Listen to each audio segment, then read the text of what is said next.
The Bose QC35 II were leaked back in August, and the biggest addition to the Bose QC35 II is Google Assistant integration.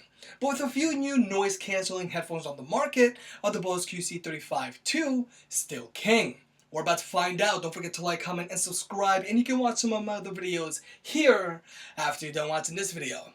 The Bose QC35 II come in the same black and silver colorways as the original Bose QC35. They currently retail for $349.95 like the OG Bose QC35 did when they first released, and knowing Bose, they will rarely go on sale. And the OG Bose QC35 have gotten a slight price cut to $329.95. If you want to pick either of these headphones up, I'll have links in the description below, and I'll keep them updated so you can get the best deal possible. Packaging is identical on the Bose QC35 II, so you want to double check if you've got the right box if you're buying them at the store. You get a hard shell carrying case, a micro USB cable for charging, and an audio cable. But with the Bose QC35 II, you don't get an airplane adapter. But it really shouldn't be a problem because planes these days either use the standard audio jack or you can just use one of the two jacks, because the reason planes have dual audio jacks is for redundancy.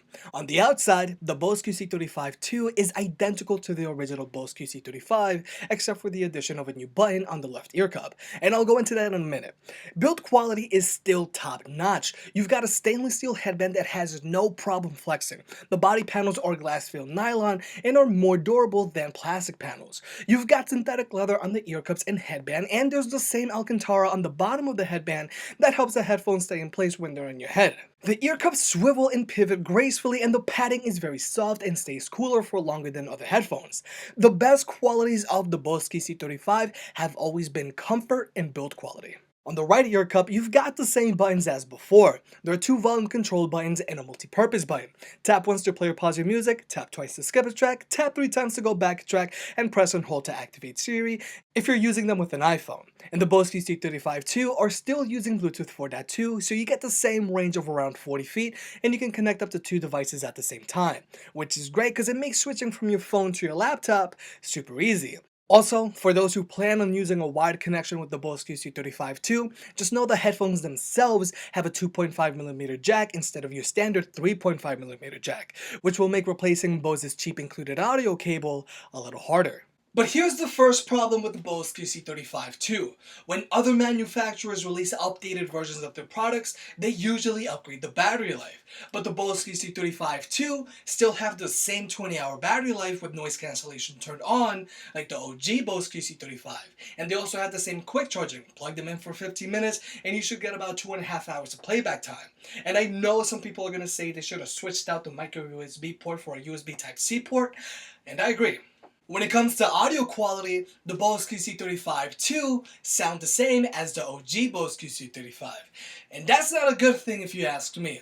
Sure, they sound good and they have a good amount of depth and the vocals are good, but there's no bass compared to other options out there. And sometimes the highs just crash and you can't adjust the EQ from Bose's app, so you have to download a third-party app to do that. And the number one thing I wish the Bose QC35 II fixed was noise cancellation. And unfortunately, they didn't. Like I've said in the past, the Bose QC35 give me headaches and they have a lot of cabin pressure when noise cancellation is turned on. And after using the Sony 1000X M2, which have no cabin pressure, you can feel the difference immediately. If you're expecting performance improvement on the noise cancellation, there isn't. So what is different on the Bose QC35 II?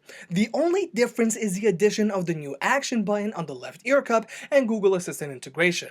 And even if you have an iPhone, you can still enjoy Google Assistant. All you have to do is go into the App Store and download Google Assistant. What's Tesla's stock price? Tesla is trading at $350.67 a share after hours, down 0.12% from closing. It's 4:42 p.m. You don't have any recent updates.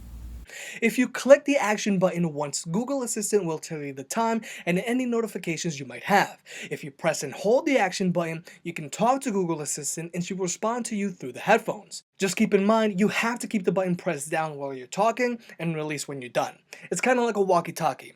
Using Google Assistant on an iPhone is limited, but you can still use the multifunction button on the right ear cup to activate Siri by pressing and holding. So you get two assistants at your beck and call. And personally, I like that, because for simple stuff, I know Siri can get it right, and for more complicated questions, I like to use Google. Who was the president 8 years ago? George W. Bush and Barack Obama were both President of the United States in 2009. Who was president 8 years ago? Let's see what we can find. Here's what I found on the web for who was president 8 years ago. Have a look. But naturally, using Google Assistant with an Android device will be far superior.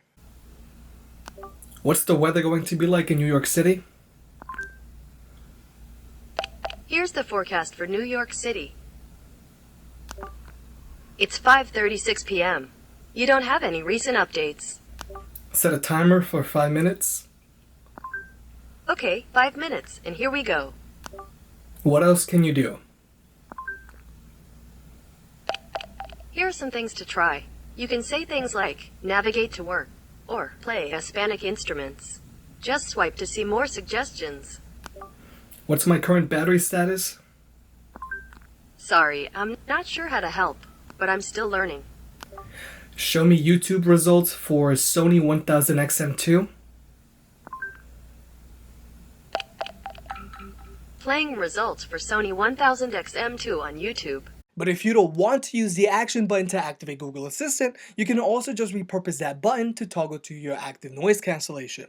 You've got 3 settings to choose from. There's high, where the headphones will block out everything. There's low, where the headphones will let in a good amount of noise in, but it will still filter out noise pollution like the whirling of an AC unit. And then there's off. But keep in mind, you can still toggle through the noise cancellation settings directly from Bose's app on both the new Bose QC35 II and the older Bose QC35. And here's a test of the microphone on the Bose QC35 II. I think it sounds pretty good, so if you're going to be taking phone calls with the headphones on, that shouldn't be a problem. But honestly, I see no reason to upgrade from the Bose QC35 to the Bose QC35 II. If you're trying to choose between the two models, I say just get the OG Bose QC35, save yourself $20, and go have yourself a nice lunch. Both should have taken this opportunity to improve their battery life, improve their noise cancellation, and improve their sound quality, because everybody else did.